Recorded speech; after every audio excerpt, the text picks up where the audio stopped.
What? How? Where do I even start? Opening up a blank canvas can be pretty terrifying, but it really doesn't need to be. If you take a step back, take some time to plan things out, you're going to go into things way more confident, take less time, and end up with a much better product. If you don't already thumbnail, then I feel good for you because your work is about to get 100 times better, and the rest of us could still use some improvement. For artists, a thumbnail is just a tiny little version of the final product. It's usually done very quickly, and you usually do quite a lot of them. I still don't know why it's called a thumbnail, but anyway, they can be used in just about any scenario you can think of. Character design, illustration, storyboarding, comic page layout, anything. They can be done in any medium: digital, pencil, crayons, oil paints, mud, black and white, color, weird scientific notations that only Tyler Edlin understands. Whatever makes sense for the project and whatever you're comfortable with. The point of doing thumbnails is to generate ideas, test them out, combine them, and then have a plan when you hit the final piece. It can save a ton of time not getting bogged down in details early. Oh shit, here we go again. Raise your hand if you've ever gotten halfway through an enormous piece, only to realize that there's a better idea that you could have done, or you need to change half of it to even make it presentable. We've all been there, and it's not fun. They're also extremely useful in a production setting where you want to do the least amount of work in order to get feedback from the art director. Or if you're working privately for a client and you want to show them an idea without spending an insane amount of time, only to have them tell you, this is a great start, but redo everything. If we were talking about music, the thumbnail would be arranging the song, and then the final artwork would be playing it. Some people can sit down with no plan, just jam, and it can sound pretty decent. But most of the time, especially something complicated, you want to have the sheet music in front of you and know exactly what you're about to play. That's how I'll often use a thumbnail while painting. So I'll have it on a separate layer or a separate window, and I'll use it like a map. I'll literally color pick from it like I'm doing a paint by numbers. As I said before, there's a million different ways you can thumbnail, and none of them are wrong, but I'll show you the way that I normally do it. It's the most common way I've seen it done. It's also quite beginner friendly as it breaks each stage into manageable steps. I'll start with black and white, getting down the main shapes and silhouettes, using as few values as possible to start with. Here I'm going to use two, one for the light and one for the shadow. So the main question you want to ask yourself with each piece is this a dark on light or a light on dark piece? Every piece should have a focal point, and this point needs to have the highest contrast.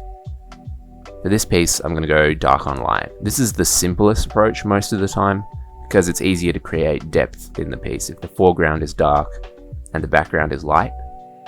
Especially if you take some artistic license and haze it up, make it super dusty, foggy. As a beginner, I'd say take this approach 99% of the time. It's just way easier to pull off. And now that I've got these major shapes in and I'm feeling pretty good about the composition, I can start thinking about secondary things like how I want to light the scene, where is the light coming from, secondary shapes that affect the composition less than those big silhouettes.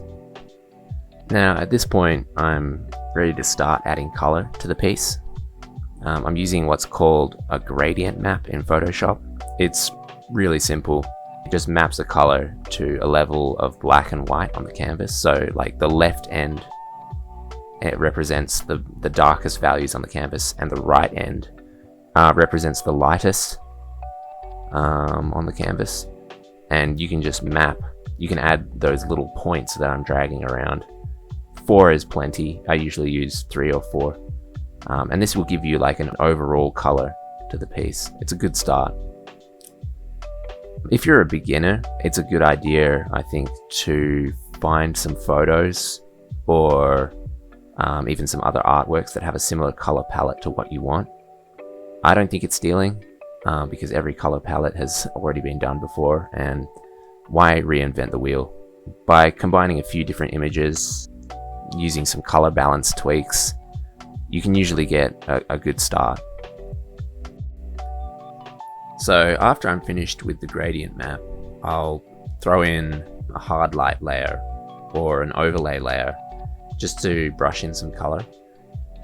And the way that this works in Photoshop is any color that's around the middle is not going to change the value of whatever's already on the canvas. So like you can keep your value structure and just add color. The beautiful thing about this is that like you can like glaze this color over the top, and then if you don't like it, you can just press Control U and like in real time adjust the color to exactly what you want it to be. It's extremely handy.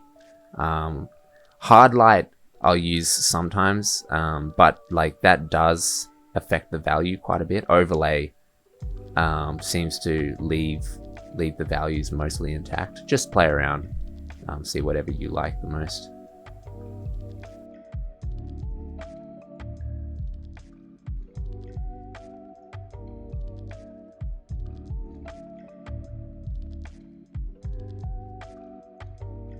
And that's about it. Thumbnailing, I know, isn't the most jaw-dropping thing to make a video on. Artists I know don't even share their thumbnails, but it's the most important part of the process, especially in this day and age where most websites display artworks stacked next to each other at a tiny little resolution, and people's attention span is so short to begin with. Even art directors and HR going through a portfolio, I've seen it before. They'll blast through someone's gallery at warp speed before moving on to the next bloke.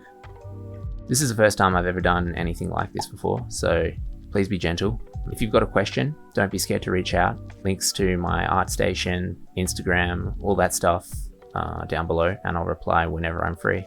Anyway, thanks for watching. Hopefully you got something of value, and good luck.